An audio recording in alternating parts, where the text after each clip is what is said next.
పార్టీలన్నీ కూడా పబ్బం గడుపుకుంటూ రాష్ట్ర ప్రజల్ని అధోగతి ఇక్కడ ఉన్నటువంటి ఈ సాయిపేటలో ఉన్నటువంటి ఈ డివిజన్ కార్యకర్తలు ఎన్నికల్లో సాధారణ ఎన్నికల్లో కాంగ్రెస్ పార్టీకి ఓటు వేసి ముఖంగా తెలియజేసుకుంటూ ఇక్కడ పార్టీలో చేరేటువంటి కార్యకర్తలందరికీ కూడా ధన్యవాదాలు తెలుపుకుంటూ ముగిస్తాము.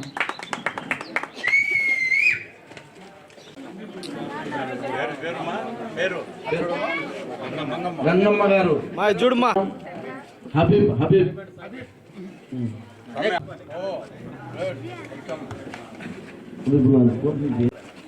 సొంతానన్న చిన్నల్లుడు సార్ ఆయన బులాజీ అభి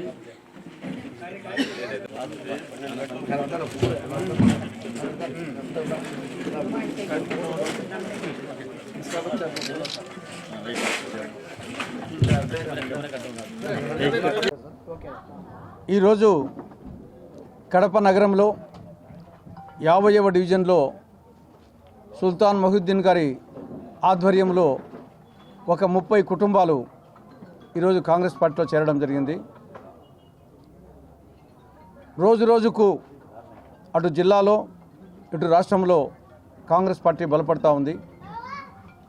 మొన్న కర్ణాటకలో కాంగ్రెస్, నిన్న తెలంగాణలో కాంగ్రెస్, రేపు ఆంధ్రప్రదేశ్లో కాంగ్రెస్ అనే విధంగా వాతావరణం వచ్చింది. Why not Congress in Andhra Pradesh అనే నినాదం ఈనాడు రాష్ట్రమంతటా ప్రతిధ్వనిస్తూ ఉంది. ఏది ఏమైనా కాంగ్రెస్ పార్టీని అధికారంలోకి రావాలి. కేంద్రంలో రాష్ట్రంలో కేంద్రంలో బీజేపీ 10 ఏళ్ల పాలన చూసాం. రాష్ట్రంలో గతంలో 5 ఏళ్ల చంద్రబాబు పాలన చూసాం. గత 5 సంవత్సరాలుగా జగన్ పాలన చూస్తున్నాం. ఈ 3 పాలనల కంటే కాంగ్రెస్ పార్టీ మెరుగు. కాంగ్రెస్ పార్టీని అందరి పార్టీ. ఇది అటు హిందువులకు, ఇటు ముస్లింలకు, ఇటు క్రైస్తవులకు, మిగతా మతాల వారికి ఇది అందరి పార్టీ. మిగతా పార్టీలు కొందరి పార్టీలు, కాంగ్రెస్ పార్టీ అందరి పార్టీ అని ఈనాడు ప్రజలు భావిస్తున్నారు. దీనికి తోడు కాంగ్రెస్ పార్టీ అధికారంలోకి వస్తే 6 సూత్రాల కార్యక్రమాన్ని అమలు చేస్తుందని చెప్పడం జరిగింది. ఇప్పటికే నిన్న మల్లికార్జున ఖర్గే గారు అనంతపురం ఎన్నికల శంఖారావ సభలో ఒక గ్యారంటీ పథకాన్ని అనౌన్స్ చేయడం జరిగింది. కాంగ్రెస్ పార్టీ అధికారంలోకి వస్తే ప్రతి నెల ప్రతి నిరుపేద కుటుంబానికి 5,000 రూపాయలు ఆర్థిక సహాయం ఆ కుటుంబంలో ఉన్నటువంటి మహిళ అకౌంట్లో వేయడం జరుగుతుంది. అంటే నెలకు 5,000 అంటే సంవత్సరానికి 60,000, 5 ఏళ్లకు 3 లక్షల రూపాయలు. ఇంతవరకు దేశంలో ఏ రాష్ట్రంలో కూడా ఇటువంటి పథకం లేదు. 1వ తారీఖున తిరుపతిలో కాంగ్రెస్ పార్టీ భారీ బహిరంగ సభ ఉంది. దాని తర్వాత గుంటూరులో, దాని తర్వాత రాజమండ్రిలో, దాని తర్వాత విశాఖపట్నంలో మొత్తం 5 భారీ బహిరంగ సభలు ఏర్పాటు చేయాలని కాంగ్రెస్ పార్టీ నిర్ణయించింది. రేపు తిరుపతి బహిరంగ సభకు సచిన్ పైలట్ గారు, రాజస్థాన్ చెందినటువంటి కాంగ్రెస్ అగ్రనాయకులు సచిన్ పైలట్ గారు, మరికొందరు నాయకులు వస్తున్నారు. మిగతా మీటింగులకు అటు తెలంగాణ ముఖ్యమంత్రి రేవంత్ రెడ్డి, ఇటు కర్ణాటక ముఖ్యమంత్రి సిద్ధరామయ్య, ప్రియాంక గాంధీ గారు, రాహుల్ గాంధీ గారు వారికి కూడా ఈ బహిరంగ సభలకు వస్తారు.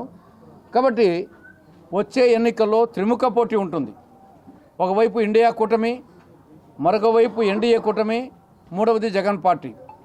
ఇండియా కూటమిలో కాంగ్రెస్, సిపిఐ, సిపిఎం వామపక్షాలు ఉంటాయి. తర్వాత ఎన్డీఏ కూటమిలో బీజేపీ, తెలుగుదేశం, జనసేన ఉంటాయి. మూడవది జగన్ పార్టీ. కాబట్టి ఈ ముక్కోన పోటీలో కాంగ్రెస్ పార్టీ అధికారంలోకి రావాల్సిన చారిత్రక ఆవశ్యకత ఉంది. గత 5 సంవత్సరాలుగా జగన్ రెడ్డి నరేంద్ర మోడీకి భజన్ రెడ్డిగా మారిపోయినాడు. నిత్యావసర వస్తువుల ధరలు పెంచి బాదురి రెడ్డిగా మారిపోయినాడు. ఒక విధంగా చెప్పాలంటే జగన్ రెడ్డి తన పేరును మార్చుకుంటే మంచిది, జలగరెడ్డిగా. జగన్ రెడ్డి బదులు జలగరెడ్డిగా మార్చుకుంటే మీరు.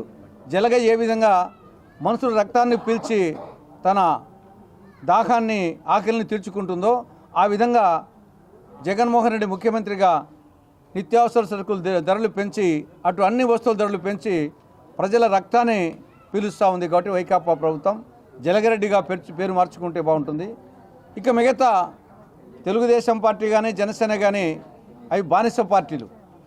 నరేంద్ర మోడీ, అమిత్ షా సిట్ అంటే సిట్, స్టాండ్ అంటే స్టాండ్. కాబట్టి ఈ మూడు పార్టీల్లో ఏ పార్టీకి వేసినా బీజేపీకి వేసినట్లే. మన రాష్ట్రంలో బి అంటే బాబు, జే అంటే జగన్, పి అంటే పవన్. బీజేపీకి షార్ట్ కట్. బి అంటే బాబు, జే అంటే జగన్, పి అంటే పవన్. కాబట్టి బాబుకు ఓటేసినా నరేంద్ర మోడీకి ఓటేసినట్లే, జగన్కు ఓటేసినా నరేంద్ర మోడీకి ఓటేసినట్లే, పవన్కి వేసినా నరేంద్ర మోడీకి ఓటేసినట్లే. నరేంద్ర మోడీకి బీజేపీకి ఓటు వేయడం అంటే మన మెట్టుతో మనం కొట్టుకోవడమే. కాబట్టి రాష్ట్ర ప్రజలు ఆలోచించవలసిందిగా విజ్ఞప్తి చేస్తున్నాం. కాంగ్రెస్ పార్టీని ఆదరించండి. ఇందిరమ్మ రాజ్యాన్ని మళ్ళా అందరం కలిసి తెచ్చుకున్నాం.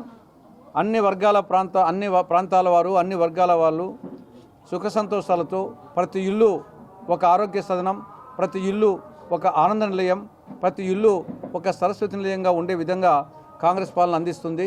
ఆలోచించమని రాష్ట్ర ప్రజానీకానికి విజ్ఞప్తి చేస్తున్నాం.